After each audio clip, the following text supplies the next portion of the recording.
Welcome to another episode of Glitter and Garbage. I'm Justine Marino, joined today by someone, you might be one of the people I've known the longest who's ever been on this podcast, because I knew you before I did stand-up. He's a hilarious comedian, hilarious actor. You've definitely seen him in some places. It's Matt Knudsen. Hey, Justine Marino. A pleasure does not begin to cover. Oh, I'm so happy to have you on. Thank you for having me. Happy to be here. I'm so glad. I ran into you at the Long Beach Laugh Factory this Fun week. show. Such a fun show. Yeah. Fun little crowd. Couldn't agree more. Also, it was like 48. Yeah. And there were people waiting to get in. You're like, Yeah. these people are interested in coming to the show. Oh, They want to absolutely. see comedy. It makes all the difference. Oh, it really does. When they want to be there versus if they were just like, I guess, you Right, know? right. Yeah, they were a fun crowd. That was a fun show. And we were talking at the show before it started about how we knew each other back at the Empty Stage. The Empty Stage Theater with Stan Wells. Stan Wells. The pride of Veteran Boulevard. Yes. Yeah. You Oh, guys, yeah. for those of you who don't know, Empty Stage Theater was a small little improv school theater Mm-hmm. on the west side of LA, where I think a lot of people, I don't know how you came across going there. I had seen Ted Michaels. Mm-hmm. I knew that he did some stuff with Empty Stage, and I had him at the Groundlings as a teacher, and I had seen him in some shows and thought he was so great, so I went to a Ted show Michaels there. so funny. Oh, he's so brilliant. funny. So funny. One of my favorites. Me too. And he used to teach at the Groundlings too, if memory serves. Yeah, he did. I had him. I believe I had him for level 2, and I had him for some long form classes as Right, well. cool, yeah. Yeah. So I heard about Empty Stage from him, and it was such a good, nice, sweet, nurturing place compared to some of the other more intense Yes. Groundlings, UCB, which are more just like the Ivy Leagues of Agreed. improv schools. Yeah, I think the tenet of whatever the curriculum was Monday, Tuesday, Wednesday. Yeah. Dan Wells would run a workout. Yeah. And say, okay, Matt and Justine, get on stage and get a suggestion and sit down. And you basically do a show for the class. Yeah. It wouldn't be, maybe he'd jump in with notes. You're like, maybe you could do this. But it was nonstop performing. Totally. For 3 hours straight. Absolutely. And you would go in, and I believe you paid him $25. Yeah. And if you paid him on Monday, you could go Tuesday and Wednesday for free. It was so And maybe great. you wouldn't get up as often as Tuesday, Wednesday as people who were, paying. But it was, Kristen Wiig, Kristen the Wiig. star, and our brightest alumnus. I know, she is Yeah. our brightest. Yeah. Yes, she's great. I wasn't actually, you were there when she was there, right? Mm-hmm. Yeah. So I came a little later. I saw her do a show at the Groundlings after she had already gotten SNL. She came back and I think did a Wednesday night or a Thursday night improv show there, which was really cool. But I was sad that I had missed her at Empty Stage. That's so cool. Empty Stage. And Felicia Day, Day. alumnus extraordinaire. So great. And Ben Glebe is a regular Ben Glebe. guest on Glitter and Garbage. He's a favorite. I So- love Ben Glebe. Yeah, He's the best. He's so great. He's great at improv. We still get to do improv sometimes together. That's great. I think there's something about just getting on stage and reacting honestly. Yes. It's really the only acting training I've ever had was listening and not knowing what was going to happen. Yeah. And I feel like for me, I am so much better. My acting is so much better with improv versus, I get too in my head when I have too much time to prepare and then I overthink things. I don't trust my instincts. I actually took a really good acting class with David John, who was a teacher of mine at the Groundlings. Cool. And he had this just small little acting class. It was maybe less than 10 students. But it was he would just hand you the script and you wouldn't know what it was and you would just have to listen and react. It's great. And that's, I think, Yeah. that's what acting is. It's just listening. Like what we're doing right now is it's all improv. I did script several things. I did slip some written material in there so far. But I do agree with you, paralysis through analysis. Yes. You're just like, bleh, Totally. I've auditioned with Larry David for Curb Your Enthusiasm, and the audition for that show is you just have a little scenario on a slip of paper. Yeah. And then you're read it, and you're like, okay. And you go in, and it's Larry. Yeah. And it's just the two of you. And then there's a line of 6 producers just sitting there kind of watching. Right. And you do it for 30 seconds, a minute. And then Larry, hey, thank you very much. Wow. And that's the only audition that they have for that show. Wow. Yeah. Now, I think it's really interesting that you are more of an improv base. That's where a lot of your training comes from, because you do book a lot of work. Hey, thanks, buddy. And speaking of book, look at this transition. Hey, a genius. Matt actually has this book coming out, you guys. It's called Have I Seen You in Anything by Matt Knudsen. Tell me a little bit. I, of course, know what the gist of it is, but tell our listeners who might not be as familiar. Well, first and foremost, the cover was by genius Troy Conrad, and this is the Comedy Store. Yes, amazing photographer. The book is basically, I've lived in Los Angeles for literally half my life. Yeah. And in that time, I just kind of amassed these stories. Yeah. I've been here for 25 years, and I just wrote them down. Yeah. So I took my top 40 Casey Kasem-esque stories. Yes. And just shared them of working with people, crossing paths with people. Yeah. But instead of like Hollywood tell-all, they're all positive and uplifting. I love that. These people are being class acts. I so you're love like, that. hey, Bryan Cranston's awesome. Yeah. Oh, I love that. So the elevator pitches, I throw people over the bus. Yeah. So it made it easy to share the stories because they're true. I didn't have to blow them up at all. It's just they're true. Yeah. They're positive, and I sleep great. Yeah, you sleep great. Yeah, you sleep great. And if anyone here is like, hey, you hear what he said? Yeah, he said you're great. You said it's great. I love that. So it's at the very least, it was fun to sit and reflect on the stories. Yeah. Because you have these like thumbnail sketches in your mind, but then when you sit in the chair and try and type them up a little bit, So I believe it's 274 pages, but every story is like 3, 4, 5, 6, 7. I won't call it a bathroom reader, but you can skip to any chapter that you want, and they're all independent and free floating. They're just.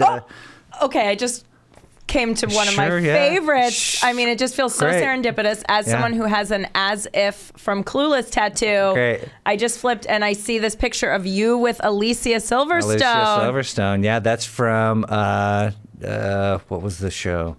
American Woman. Oh my God. I was her doctor. You are such a doctor. How many times have you played a doctor? I would let you operate on me. I'm like, I don't give a shit. Much. That's how good you are. Thank you. Somehow, it's the first and only time I've ever auditioned for a soap opera. But I'm now Dr. Mark Kramer on General Hospital. That is so, Matt, when I first moved here, my goal was to be on General Hospital. It is like so cool and so stressful. Yeah. The first day that I worked there, my first episode was 15,371. They've been going since 1960. That's the episode number? Yes, 15,371. Oh my God. So they shoot everything all at the same time. There's 5 cameras. All the cameras feed a control room that cuts it in real time like a sporting event. Wow. You do one rehearsal, you do one take. The first time I was there, they did 57 scenes in one day. I did all 5 of my scenes in less than an hour. Really? Yeah, one of them I didn't even know. I thought it was the rehearsal, and they're like, "Yeah, we're moving on." I'm like, okay, And there was like, not that I was flippant about auditioning because I try and like do the best work I can and take it seriously. Of course. But like, it was like a doctor thing. So I did a self-tape, and I just like wrote the doctor stuff on my iPad. Yeah. And it came time, and I just like read it off the iPad, and it's just like, well, I can't say I didn't try. Yeah. And they're like, yeah, Knudsen. You're Dr. Kramer. Wow. So, That's amazing. Yeah, hey, okay, thanks. Dr. Kramer. I'd like to keep you for tests overnight. I'm a hypochondriac, so don't tempt me. Yeah, but the patient is Gregory Harrison. I'm his doctor, and he's just started. He has onset ALS. So I was like leaving the set last time, and the producer's like, "Oh, well, we'll see you soon." Oh, that's great. I've had a few friends when they say we'll see you soon. That's a good thing. Thanks, buddy. Yeah. And it's just ironic because I don't see myself as that. But then if someone wants to like put you in it, then you are that. So of course, like, yeah. And better typecast than not cast. Yeah. Exactly. Have you played a doctor before? Mm-hmm. How many times? Because I really do think you look like which means I think you look smart. Thank you. You look trustworthy. Thank you. You look I appreciate like a good doctor. That. Thank you. Yeah. Thank you. I would probably say 6 to 7 times. Wow. Yeah, 6 to 7 times. Yeah. And then there's also, I say this with all humility. I'm very basic. You know what I mean? Like, I'm very middle of the road, 40-something-year-old white guy. Yeah. And I think the reason I've worked is because they can kind of put me into any costume. And they're like, you're the doctor, you're the cop, you're the judge, you're the mayor of a small town. Yeah. And then you kind of buy it because I don't have to do a whole lot. Yeah. Mayor of a small town. Like, of course. Yes. Your sleeves rolled up. Let's get to work. Let's get to work. Let's cut the ribbon. Yeah. So I can pick up a piece of material and, like, if it's like, cool, life of the party, just like, well, I can try, but you know what I mean? They have, like, hair slicked back, like a vest with no shirt. Yeah. That's just never been my thing. Yeah, sure. I've never appeared shirtless on camera. Really? Oh, thank goodness. Yeah. Never? No, I never have. I'm not that guy. You're not, okay. Yeah, and if I ever am, people are like, we can. What's Dr. Kramer? Was that Kramer? Oh, Dr. Kramer? That was. I guess that was just. What's Dr. Kramer doing with his shirt off? Dr. Kramer. Dr. Kramer. It's possible you're no longer getting nutrients from food and water intake alone. See, look at that. I'm in. God, I love this. I had known that, like, one of your bigger shows that you had gotten in the past couple years, because I want to look at some more of from your book, but I'm so excited because I started watching Shrinking last night, and I'm late to the party on it. I know it's amazing. I knew it was going to take over my life, which it did. I'm already, it was like falling asleep. I had to binge 2 episodes back to back. I woke up in the middle of the night, couldn't sleep, watched an episode. Yeah, it's just so good. Had I not been a part of it in any way, I would still loved it. It's so good, and it's so cool because you're right off the bat, like in the first couple minutes of the first episode of the season. Yeah, thank you. Just fucking talking to Jason. You're in a show with Harrison Ford, like iconic actors. It's incredible. It's incredible. What was it like? What was the audition process like? Give it to me. You know, it was the first job that I got after the pandemic. I hadn't worked in 2 years. Wow. There's a chapter in the book called Jason Segel. Yeah. Every chapter is just the name of the celebrity. Sure. And, you, of all people, know there was that era where you just like, you didn't go into offices. You still don't, really. Oh, I had a last-minute self-tape this morning. Yeah. You recorded on your cell phone, and you're like, Yep. And there was kind of this malaise of, like, the note in the bottle and just, well, I'm going to keep throwing it off the pier. Yeah. And they were like, you're the guy. Oh, it was just amazing. one submission. I did 2 different ideas. Okay. And sent them both. Usually I just do one, unless I have one that's, like, different, like noticeably different. You can tell the intention. And then they're just like, So I remember going to work that day, and I looked at the call sheet. I was alone in my trailer, and it was my name, and it was Harrison Ford, and I started crying. Oh. I started weeping. I was just like, and from going like, well, mesothelioma, salesman or whatever. To like having a job like that, like a drive on at Warner Brothers. Yeah, it's so And it was like Aloha Friday. So the PA like put a layer on my neck. I'm like, oh my God. So really, really grateful. And then what ended up happening was we're in the first episode. Okay. And we shoot out the coverage. And Bill Lawrence, he's there with Jason and James Ponsel, who's the director of the episode. He's also the executive producer. Cool. And Bill says like, well, let's improvise a therapy session. And I was like, okay. Okay, thanks, Stan Wells. Thank you. Oh, honestly, it was the empty stage. Yeah. The full fruition of the empty stage and all the experience and all that stuff was like, yeah. So they rolled the cameras, and as Bill is walking off the set, he like kind of says to me privately, he's like, this time when he asks like, is something on your mind or something like that, just say, it's my mother again. Yeah. And I was like, okay. Yeah. So I took that as like the suggestion for the scene. And then when Jason asked me that, I said that. He didn't know it was coming, and his head just like, it sunk. And in that one moment, that whole story of just like, I just have to keep listening to people's problems. Yes. You know? Wow. It was from that line that Bill Lawrence gave me on his way out the set. So we like improvised for, 5 minutes, 10 minutes. Yeah. I'm like, okay, let's moving on. Like 2 months later, my agent reaches out and it's like they're going to have Steven back. And what they had done is the writers took what Jason and I had done and flushed out a story from our like therapy session. Wow. And maybe they had this like whole arc in mind the whole time. I mean, they're genius writers, so they probably did. Incredible. But they're like, hey, so in episode like 9 and 10, this is, and no spoilers, but there's a definitive resolution to the mother's story. Oh, amazing. So it's the one that people remember the most because it like is in the Rose Bowl and it's just me and Jason in like this empty stadium. Oh, that's so cool. That is amazing. Thanks, Justine. Wait, and so I appreciate that. A lot of that scene was improvised, or was the whole thing improvised? No, it was improvised based on Bill's suggestion of It's My Mother. Yeah. So I just continued to add information about my mother. So after that, it was wow. Yeah. That's so like, incredible. There's something that my mom still calls me this. I was growing up. I was her joy boy. She always called me her joy boy. Yeah. That's just something from my life. Wow. And I was just like, and it seemed to resonate in some way.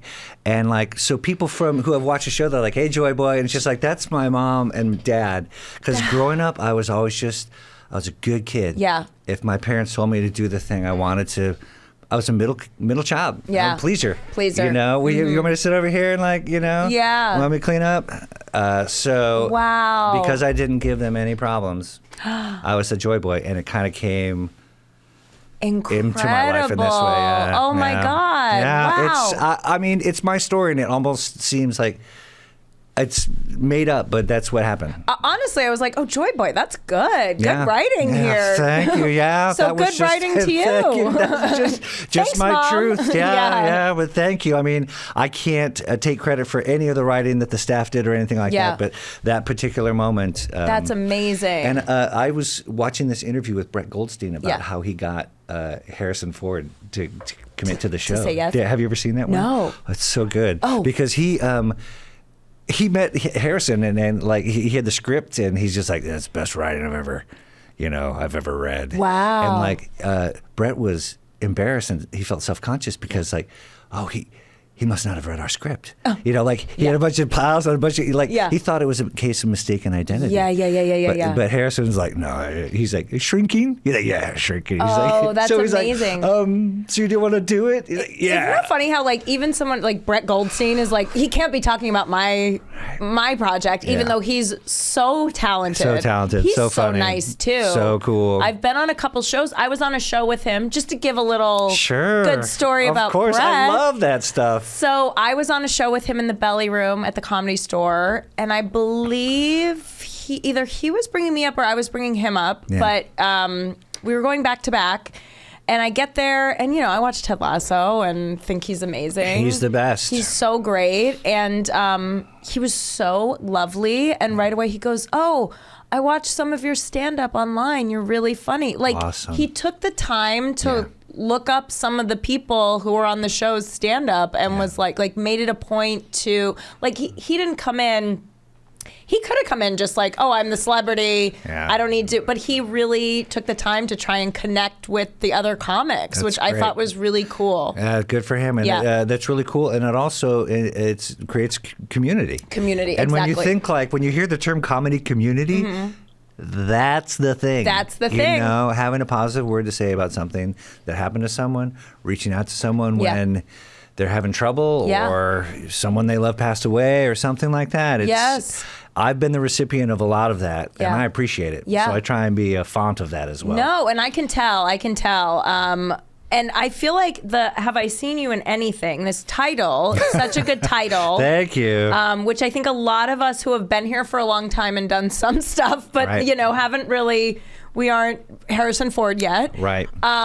We can relate to this. Yeah. I the subtitle is True Hollywood Stories from a Guy That Seems Familiar. Yeah. Because I've always been a journeyman. Yeah. And my joke is I have yet to hit it big, but I've hit it medium for a long time. Yes. So hitting it medium there's nothing wrong with hitting a medium. No. It's pretty, you know. In this business especially, yeah. So there's so many people. Yeah, so you're grateful for the opportunities, and just because someone's rich and famous, I don't think they're happier than most people. Oh, no, absolutely not. I mean, we know that that's not, like, a lot of times it makes things harder, I think. Yeah. Yeah. One of the things you sacrifice for the money is your anonymity. Of course. Yeah. Exactly. Like, you know, we were wrapping up a podcast before, and you were kind of, you know, you were hanging outside. You couldn't have done that if you were huge, you know, just sitting in a parking lot waiting, you know? Sometimes people just want to be treated normally. Oh, totally. That's like the biggest favor I think you could give to, you know. Yeah. Like there's a Michael Douglas story in the book, and it's just like, what am I going to say to Michael Douglas? You know? Yeah. What's up? It's just like, I'm going to leave you alone. Yeah. And I'm just going to, if you want to talk to me, I'm sitting in the corner reading a book. Yeah. They'll find you. Yeah, exactly. If they're interested, they'll find you. Yeah, this could also be a lesson in, if you see a famous person, how to deal with them. Because there have been 2 people, I think, that I've gone up to and kind of fangirled over. Dish. It was Zac Efron. Great. Very handsome, charismatic, talented. Yes, very. And Larry David. Great. I was like catering at a party that I believe was at Catherine O'Hara's house like a long time ago. Cool. So it was Martin Short was hosting it. Wow. I got locked in the bathroom. Martin Short helped get me out of the bathroom. Get out of the bathroom, I must say. He really was very Martin Short about it. Yeah, wow. no. But Larry, I saw him, and I'm such a huge fan of Curb. Obviously Seinfeld, but Curb especially. It's my favorite. And I was like, I just can't not. But you got to be cool about it. Sure. I'm just like, I love your work, and then that's it. Great. You know, you can't linger too long. Right. You got to get in and out, guys. Sure. That's the thing. Get in and out. Be the non-lingerer. Yeah, exactly. Don't overstay your welcome. Yeah. You know? Less is more. Yeah, Mies van der Rohe for the Bauhaus movement. Exactly. Okay, wait. So I just flipped to one page, and it said, oh God, I see everyone I want to talk about, but Papa John. Papa John. I did a commercial with Papa John and Jen Landon, who's the daughter of Michael Landon. Incredible. It was just remarkable. And how is the Papa? You know what? What I said in the book is he's in a lot of hot water. Yeah. And his reputation is what it is. Yeah. This story is about my weekend at the Lakewood Mall. Yeah. Do you know what I mean? That sounds like my dream, that was just, to be honest. We did 3 days. Yeah. And it was a hidden camera commercial. Amazing. And the spot was like, you got these people to walk down this aisle and make their own pizza. Yeah. Right? So you're like, hey, Justine. Hey, I'm Matt. Yeah. Hey, nice to meet you. So we have a couple of options here. You Right. can use the pepperoni with DHT and zirconium or the fresh pepperoni. Yeah. So they would... ultimately, of course, choose the fresh ingredients as they went down the way. Mm-hmm. And then when they got to the end of the line, like Papa John came out from backstage and he's like, you make your pizza the way I make my pizza. Yeah. Because that's the stuff that he uses. Right. Oh, so nice. It was like a cosign from the people when they had the choice. And then you got to like reveal him. And it was... Papa John. I honestly, it says it in the book, I've never seen people more dumbstruck in my life. Really? Everyone was like mouth open, gaping, like amazement. And I heard a woman say one of the funniest things I've ever heard in my life. Yeah. She said, I wish my husband was here. He loves meeting famous people. Just like, not you. Just the concept of fame. Yes. He loves fame. Anyone famous will do. This is just, you couldn't write a line like that. Oh my God. He loves meeting famous people. Oh my God. And also just the idea, Papa John is obviously famous, but he's not like who I would immediately go, like of all the famous people I'd want to meet, Right. Papa John would not like come to mind first. Right. Obviously it would be an honor if it happened. Third, yes. First. I don't know about that. Leonardo DiCaprio still got first, you know? Wait, but I see there's a another... Leonardo DiCaprio story in there too. What? Yeah. What? Yeah. So the story is every year I would work the Playboy Mansion Halloween party. Okay. And I would work Hugh had this maze, and he had actors in the rooms, because every room was like a scene. Yeah. So at the end of the night, at midnight, you could like go to the party. Mm-hmm. And I was at the party, and there was like a dozen guys wearing the same tracksuit and a gorilla mask. It was like Entourage. It was like an episode of Entourage. You saw them walking all over the party. Yeah. And I didn't know, I was like, that's kind of weird, Yeah. you know? Yeah. And then as I was leaving that night, one of the gorillas in the tracksuits, is leaving the party, and he takes his mask off. And it was Leo. Stop. And he gets into this town car and takes off. So there was even if you knew, right, you didn't know which one. Wow. And all his 11 pals were there to give him a little cover so he could enjoy his night. Wow. And what year was this? That's a good question. 2000, 4 or 5? Oh, maybe that's 3, good. 4 or That's a 5? good era. That's good, Leo. It was, I mean, half his favorite party was always a Halloween party. Yeah. Because it wasn't really attached to a specific religious thing, like a Christmas or Easter. It was just it was the debaucherous of the, of course, non-denominational things. Yes. And then, of course, all the women are sexy. Of course. I'm the sexy nurse, the sexy cop. Yes. They're hot. Yeah, they're hot. Some women's costumes they would just walk around naked and their costumes were painted on them. Oh, I mean, that makes sense. Because, it's the mansion. Yeah. It was a different time. But, I did see the whole underworkings in the back, Wow. So, but Hef was very nice. Okay. I did it for 7 years, and then he stopped doing it. It was right around the end of the Girls Next Door. Oh. So love that show. Yeah, and my last year on the job, I got my wife a job in the maze. Oh, amazing! She liked that show. She's like, "Can I do it?" And I was just like, "Let me make a call." What a fun couple! Yeah. You're like, "Sorry guys, we have to go work at the Playboy Mansion tonight." Yeah, but that's so cool. She was am I in bed? She had a great time, and it was a real good sport. Oh my God, that's so great. And Leo, I'm sure. I mean, I saw him. So I was a tour guide at Universal. I remember that. Yes. Cool Universal tour guide. Yeah. What a legacy. It was. It really was cool. And I was there for much longer than I originally thought I was going to be there. Yeah, the story of everyone's life. Right. But it was such an easy job to hold on to. I mean, they were so good with actors. They would work with you if you had auditions or shows with your schedule. Like they got it, more than any other job would. Because everyone was a performer there. Yeah. But I remember it was the last tour of the day, and I wasn't giving tours that day. I was doing what was called emceeing. So I was at the bottom of the escalator, mostly doing crowd work, which is actually where I got.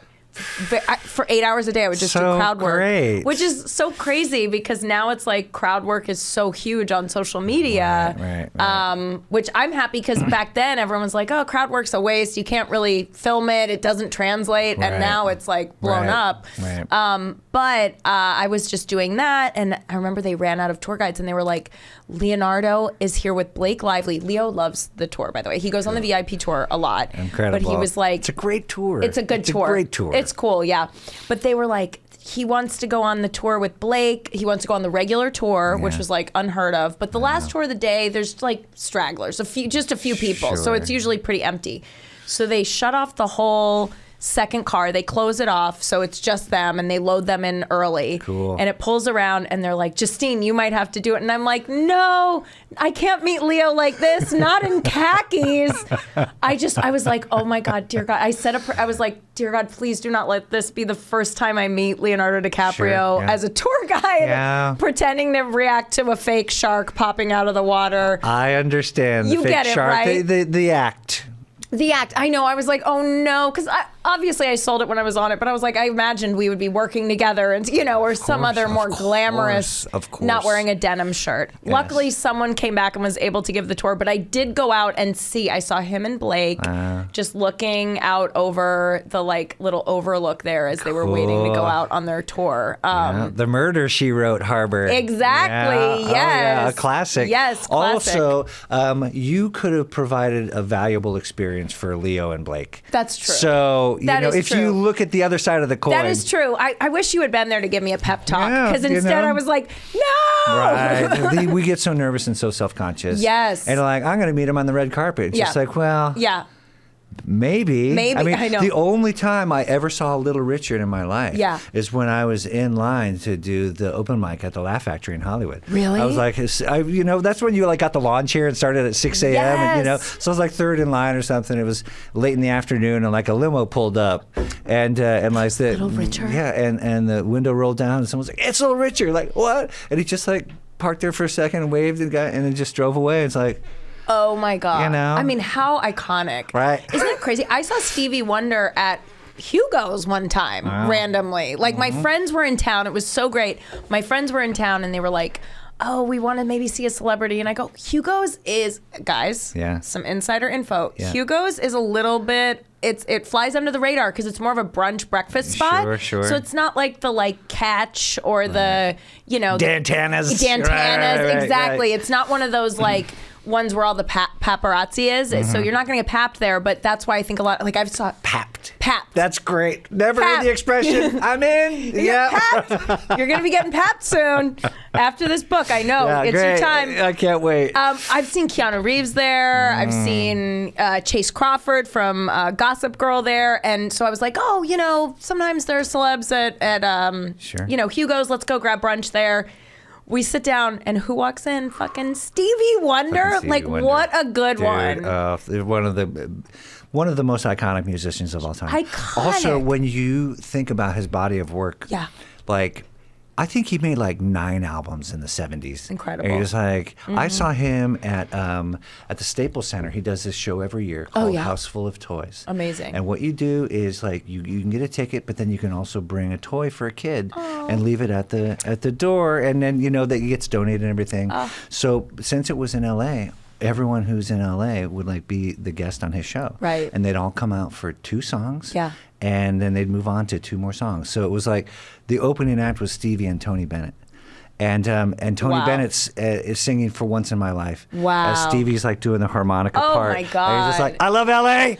I love it. That's the thing about Dave LA. Matthews. Yes. You're like, oh my goodness. Oh my God. That's the thing about LA is when you go to see a concert, it could be a million other famous people there too. It's Totally. crazy. It's so cool. Or comedy even, you could have just Chris Rock, pop in. I think I've heard a lot of people Sean Penn likes comedy and is hanging out at the store. Oh, and, totally. Quentin Tarantino. Oh, Quentin. Kristen Stewart was in one of my shows in the Belly Room once. She kept it on brand. She did not laugh at anyone or smile. But I wouldn't want, that would break who she is to me. She's this kind of sullen, very serious. I don't want to see her laughing. I want to see her brooding. I want to see her exactly. feeling something. Feeling, exactly. Yeah, I think acting and stand-up are so different. Yeah. If you can do both of them, it's very rarefied air because there's that concentric circles, and when they cross, because if you put an actor in front of a crowd of 100 people, and didn't give them a script that they didn't write their own, even the most confident person I think would have a real hard time. Oh, absolutely. Whereas comedians, if you put them on a set, they wouldn't have the same experience of struggling. I mean, they may be nervous, but it's not like they're uncomfortable performing in front of people. Absolutely. So yeah, no, it's so true. If you can do both, it's bye. Which I think you can. I'm pretty sure you're doing both pretty well. Thanks, buddy. Wait, I came across Michael Imperioli. Obviously, I'm so great. Italian, so and it's the 25th anniversary of The Sopranos. Oh, incredible! Yeah. So after he did The Sopranos, one of his first projects he committed to was a show called Detroit 187, and it literally shot in Detroit, and he was the lead homicide detective, and I was the husband of this woman that got murdered. Wow. And so he had to come and I was the red herring. Wow. Because could have been suspicious, and so the first act they run down the husband, and Yes. So my wife and I, and we still are, we're such Sopranos fans. Yeah, of course. I mean, all I could say, and I was saying it in the book, it was just don't call him Christopher. Yeah. His name is Michael. Yeah. Just when you have your moment. Yeah. Hi, Michael. Yeah. And I really gave it.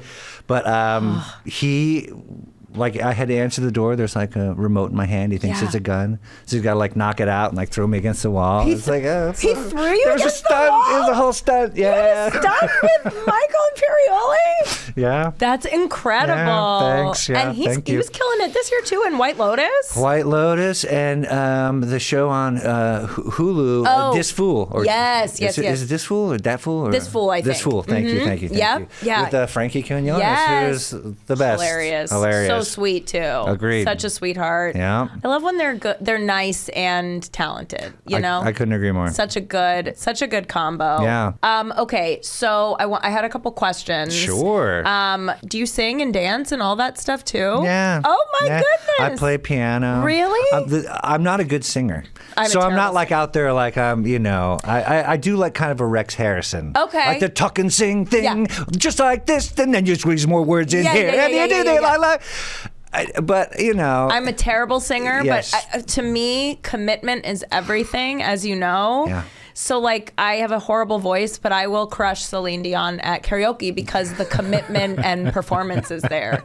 None of the notes are there. Right, sure. But like the drama is there. That's right. The feels. Yeah. The showmanship is there. The sequence. Exactly. Yeah. Exactly. I'm the same way. I'll just kind of like let her rip. Yeah, that's what you got to do. Yeah. And I think Stan and that improv background, it's like you just got to commit, you know? You can't sneak in, you can't half commit. You got to really, and that's what makes it funny. And that's my Larry David story in the book is because of Dorian Frankel, who used to be at the Empty Stage. Yeah. Then she went on to cast Curb Your Enthusiasm and Parks and Recreation. I had no idea. So she would bring me into these meetings all the time. But Dorian and I used to do a show called The Fortune Room. I remember that show. So Bob Mitchell and Mira Wilder, they would play this lounge group. It's the Stella Ray Trio, but it's just the two of them. Yes, I love it. They'd get information from people, and then people would take on that character. Mike, the computer technician, would kind of walking in. Yes. And at some point, Bob would start playing, and you just had to, sing and commit. Yeah. Commit. That's all you can do. Yeah. Someone labels you something, you got to accept it and commit. That's true. Yeah. Yeah, that's true.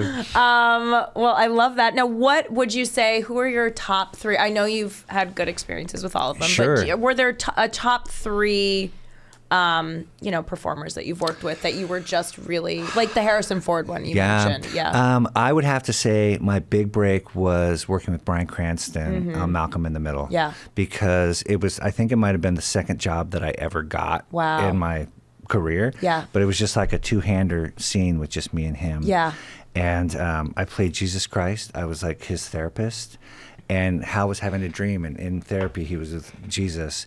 And I mean, I say it in the book. I'm looking down, and he's so distraught that like tears are going from his eyes to his ears as he's laying on the therapy couch, and I'm like, this is the best acting I've ever seen in my life. And I had my like lines written down on a yellow legal pad so I wouldn't forget them. Yeah. And I'm just like looking down at this master craftsman, just like, what am I doing here? Wow. He was a genius and so nice. That would be up there for me. Did you feel, real quick, because I have a follow-up question. Of course, Did please. you feel like that level of just like brilliance helped level you up, do you think? I think so. Yeah. I mean, I just wanted to be present and listen and not mess up the lines and not mess up the scenes. Yeah. Especially, too, it was like his fifth scene of the day. Wow. And he had already been there for like 12 hours. Oh, shit. But he's still like joking around and light and loose. And he's like, all right, let's do this. And I mean, the whole premise was he wanted to talk to his dad.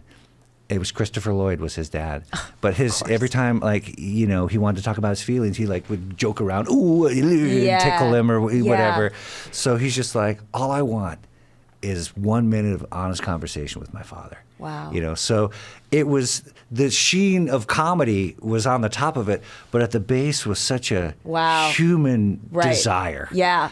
You're like, who doesn't want to be closer to their dad? Yeah, totally. I would have liked it. Yeah. So, but he had these lines, but he was still like having the subtextual experience of deep grief Yeah. about his relationship, but it was hilarious because while he's doing these things, like I'm as Jesus, like making a clock fly through the air, like, oh, sorry, you know. Yeah. So it had a couple levels working. Nice. And I was really, really grateful. And it was the first time I was ever on a show that I watched. And Amazing. liked. That's so cool. Yeah, thanks, Justine. That's so thanks, cool. buddy. Yeah, and I guess another one maybe would be Scott Bakula. Okay. I was a big fan of Quantum Leap. Sure. And I did a scene with him. Got a woo from Aaron on that. Woo! Aaron, you'll like this one. I did a episode of a show called Men of a Certain Age. Okay. It was Ray Romano, Scott Bakula, and Andre Brower, rest in peace, Andre. And Scott was leaving his acting career. He kind of aged out. Yeah. And he went to sell Corvettes at his friend's dealership. Wow. And I was the guy that he was taking out for a test drive. Oh, wow. So we're literally driving around Van Nuys in a Corvette for like a couple hours because we were on the street. And anytime we would head to reset, we'd like go around the block. Yeah. And he had this great monologue. He was talking about like the features of the car. Yeah. And like making choices. And it just, you know, no one's going to tell you what to do. And yeah. so his sales pitch was also the resignation that his acting career was over. And he now had a boss. Wow. And now he didn't hit the heights that he wanted to. And it all came through this sales pitch of the car. And I did. I played at the Comedy Gives Back golf tournament this year, and Ray Romano was there. Oh. I played last year, and my foursome was Greg, Matt, and Joe Romano. Wow. It was his three sons, and I was like their celebrity guest. Oh my God. I was like, you guys can text somebody much more famous and hear from them within seconds. Hilarious. So I was their guy, and we talked a little bit about, I was like, yeah, I worked on your dad's show because Ray and Mike Royce were the executive producers and creators of the show. So I was like, I'm going to be your dad, Yeah. And then this year, Ray was there, and the four of them played, but we saw each other at the start of it. They're like, hey, Ray, and Ray remembered me. He's like, oh, that was such a great scene. I was like, thanks, Ray. That's incredible. Thanks. And that was like 2010. Wow. You know, so I guess another secret is just like things take a long, long time. They do. You know, so if you think it's going to be like 9 to 18 months and it's like, hey, I'm on, you know. Yeah. I know. Everything does take a long time here. I mean, when I started stand-up, everyone was like, yeah, it's a marathon. It's not a race. Marathon. You know? It's good advice. Yeah, it is. And I've always heard, you know, so many people move to LA to do what we do. And the ones who make it basically don't leave. You know, you just got to stick with it. Yeah, it's a numbers game. It is a numbers game. There was a friend of mine who produced a movie recently, and he put out like casting notices for like different age groups for the cast he was looking for. So there was like a handful of 20s, and then like, you know, some women in their 30s, and then like some guys in their 40s. Yeah. And like in the 20s, he got hundreds and hundreds of submissions. Yeah. And in like the 30s and 40s, he got like 25. Wow. 30, 40. Good to know. You know? So okay. it's just like all these people, you know. Yeah. If you're doing to try and get rich and famous, that's not enough. Right. You have to really love the work. That's the thing, and because I think a lot of people do come here and just want to be on TV and they don't know why. They don't care about the creativity or the craft of it or anything. But if you are a true artist about it and really care about the product more than any of the end results, like I think that's why my dance show was successful. Cool. That I started it at the Comedy Store. It was just a little dance battle comedy show, and it turned into a TV show on I remember reading about it. That's so cool. Yeah, but again, it's because I was focused on making this thing that I wanted to make, that was in me, that I had to bring out. You know, it wasn't about, if I make this dance show, then it'll work because of this and that and this. It wasn't like trying to figure it out. It was just following my passion and what I wanted to do creatively. Yeah, totally. Yep. I think if you can kind of break out of the derivative. Yes. If everyone has like these, you know, you're seeing a bunch of takes on this, you're like, well, there's here's my idea. Yeah. Here's how I can bring my most self to it. Exactly. So I think that's cool. Yeah, being authentic too, I think, is the biggest thing. It makes it easier for me as well when I think about like marketing or whatever that is. I went back to college. I'm studying business. Really? Yeah, I never went to college. Amazing. So really? That's so interesting to me. No. I left after like 2 years because I came out here, it was just going to be for the summer, and I never went back. And I was like, I don't need college. So how has it been like for you? It's been good. You know, when I got out of high school, I enrolled in junior college, and I could only take one class because I had needed to matriculate for a full thing. Yeah. So I was at junior college, and I was a cashier at Office Depot, and I was like 18 years old, and I was like, oh no. Yeah. Yeah. Oh boy. Yeah. I remember buying like a pair of khaki pants for work, and I was just like, well, I had a good run. You know? Yeah. But I met someone who was a merchant marine. He introduced me to some people in the industry, and I did that for 5 years. Nice. So I always say shipping out was the years I would have gone to college. Yeah. And then I came back and I moved to LA and I started doing PA work. Yeah. You know, so now at this point, I can take one class per semester. That's all I really have time for. Right. But this semester was Business 20, the principles of marketing. Good for you. And my final was I needed to write, like my term paper was a marketing proposal. And so I just wrote it about my book. So it's just like, hey, I do these things. And amazing. Yeah. I got an A+.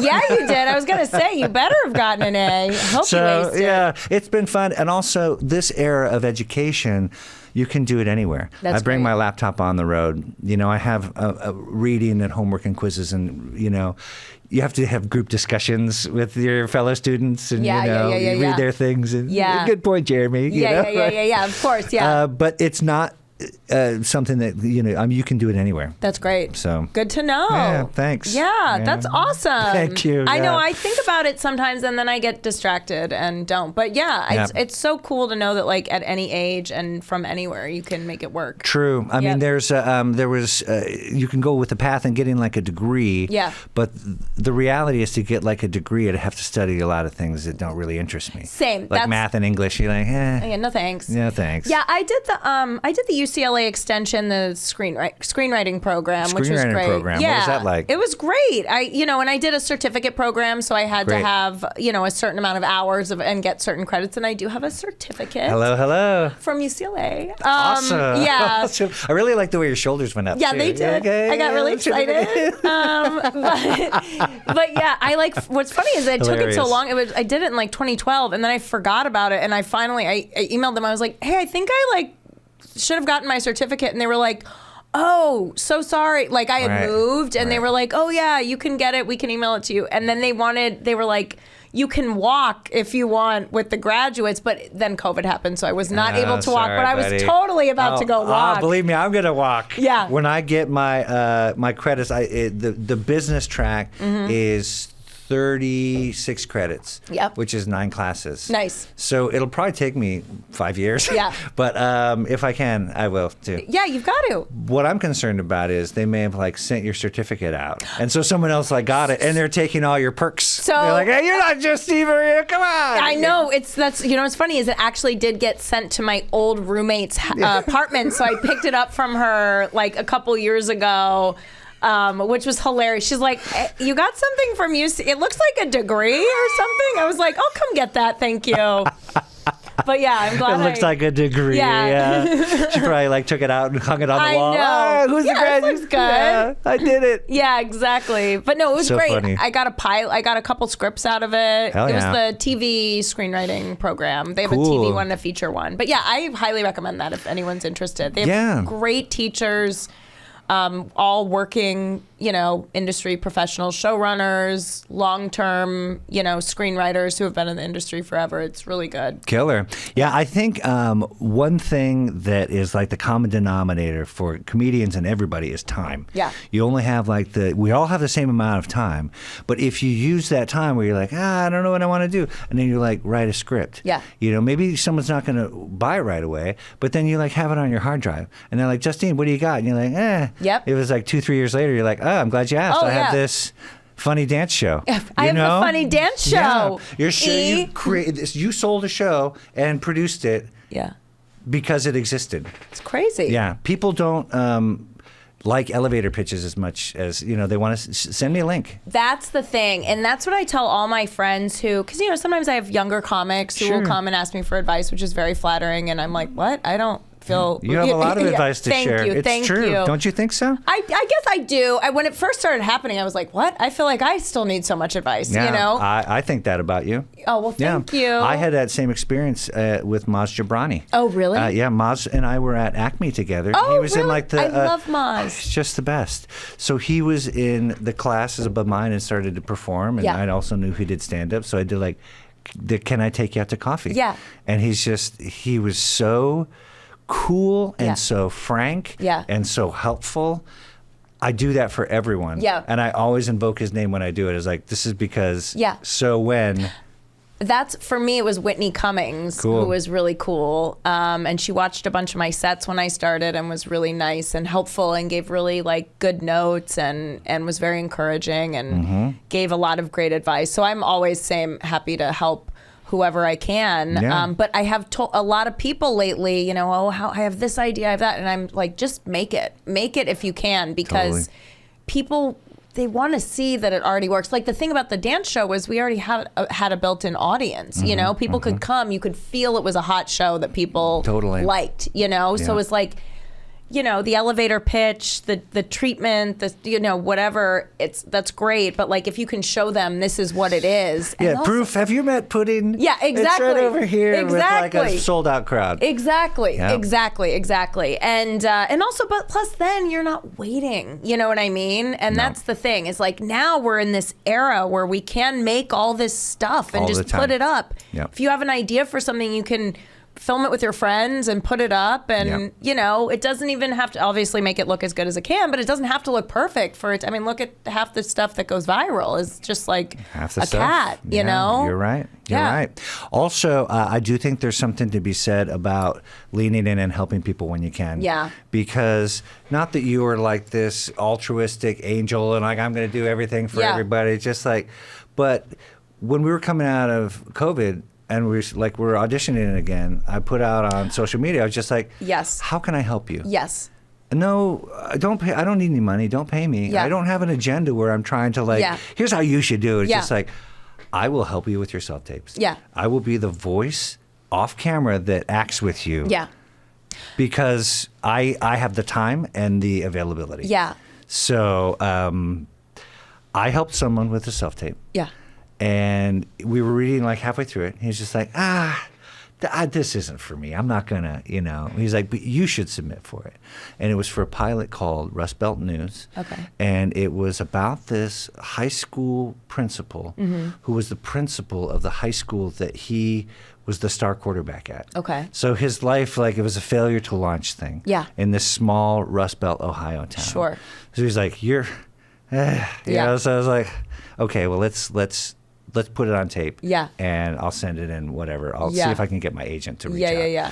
So I put it on tape, I sent it in a week, didn't hear anything. Didn't expect to. Sure. I don't even know, I don't know what I was expecting. But 2 weeks later, I got a call for an audition from this office that had been casting Rust Belt News. And I hadn't been in their office in almost 4 years. Wow. And that audition was for Shrinking.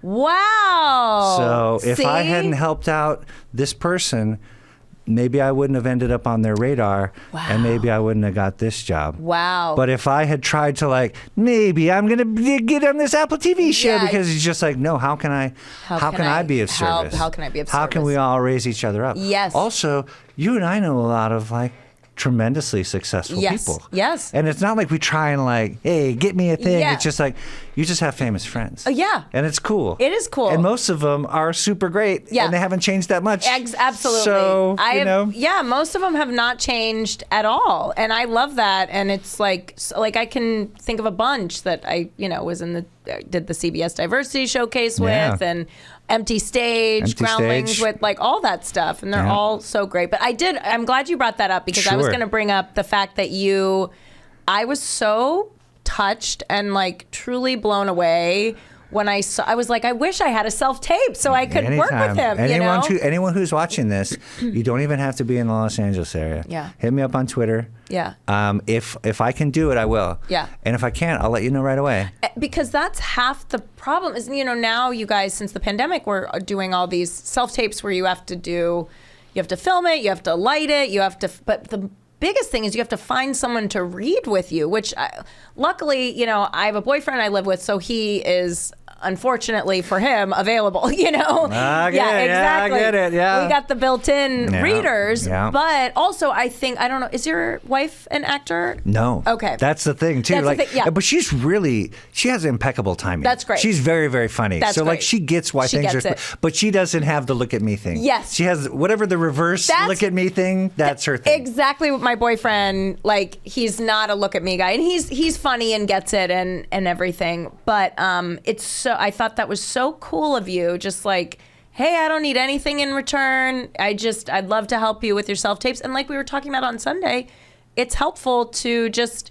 get in that mindset of breaking down scripts and making choices and reading it out loud with someone. So I think that's so cool. Yeah, thank you. I remember we were talking you don't do an acting audition or even act at all. And then you pick something up after a month, you're just what do I normally do with my hands when I'm talking? You don't I do know. Like this, right? Yeah. Do it constantly. It's just I know. Be still. I know. It's crazy and it's so helpful. And I think you would be so good to read with. So I will definitely take you up on that. Please do. You should. Please do. And it helps me. It helps all of us. Yeah.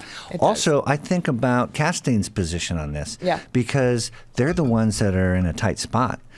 Our lives don't change at all if we don't get the job. But these people's job depends on it. Yeah. So if they don't find the person, they're going to get fired. Right. So us even putting our name in the hat or giving our truly best work, where they can have 10 options. Right. We're all part of the same ecosystem. Yeah, and there's really only 8 or 9 offices in town. Yeah. So if you can be pals with those people and, So smart. Yeah. Like the Malcolm in the Middle, Valco Miller, Nikki Valco and Ken Miller, they cast me in Malcolm in the Middle, the Kaminsky Method, the Big Bang Theory. Amazing. All these jobs came from these two people who are genuine champions of mine and wonderful. Incredible. So, I love that. Thanks. I love it. Well, Thanks. I totally get it. You're so talented. You're so nice. No, Truly, thank you. You too. One of the nicest guys in Hollywood. Thank you. What do you fanboy over? What are you? And it can be current or it can be from when you were younger. Right. Whatever. So I'm looking at one of those Uniwheel things. Okay. That has the foot pedals that come out, and you can just kind of brace and be on the middle of it. Yeah. And then you can really go 25 or 30 miles an hour. Yeah. I've seen a few of those people zipping around town. And just well, I may die, but I'm going to die. You're going to do die fast. Yeah, you are. Yeah, so I'm looking at that, and, I love it. Uniwheels. I was not expecting that. Yeah, okay. Yeah. I want to get a Vespa. Okay. But, that's only, that's... Yeah. So this is the step-down version. It's hopefully a little bit safer. That's so cool. I don't know. I like to be outdoors. I like to, ride my bike. But once they connect the city with this new metro line, if you can take a scooter 2-3 miles and then take a couple trains and end up in Pasadena without driving 2.5 hours. So great. So that's kind of the idea. I also feel as we get closer to the Olympics, whatever you think LA traffic is right now. Oh no. Yeah, 2028. Oh, good to start planning now. Actually, you're so right.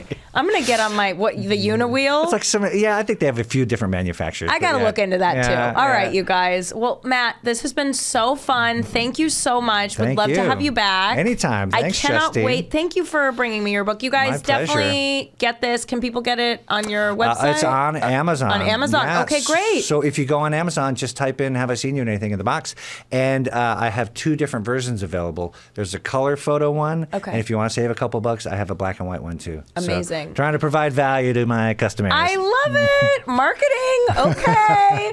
Well, this was so fun. Thank you, where Justine. can Super everyone fun. Follow you? MattKnudsen.com or hit me up on the tree /Matt Knudsen. That's Okay. all the socials. Subscribe to YouTube. Perfect.